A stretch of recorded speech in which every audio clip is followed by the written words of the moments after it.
Nakapahigayon og tigom ang Mandawi City Commission on Elections uban sa kadaguan sa Mandawi City Police aron hanayon ang seguridad sa pagsugod na sa filing sa Certificate of Candidacy sa Oktubre 1. Si Mark Reggie Abella sa report.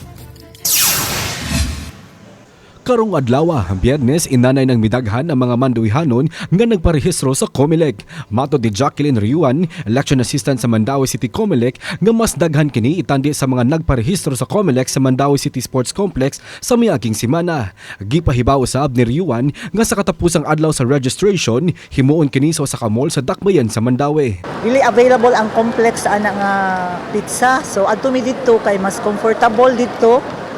Mas hayahay, dili lang sa mga tao, kung dili sa namo sad nga mga staff sa COMELEC. Samtang nakapahibaw na og tigom tali sa mga opisyal sa Mandawi City Police Office ug sa Mandawi City COMELEC. Sa pakighinabi sa telepono, gipahibaw ni Police Lieutenant Colonel Mercy Villaro, spokesperson sa Mandawi City Police, nga mitambong sa tigom mao si Attorney Ana Flor Gahilde, election officer sa Mandawi City COMELEC.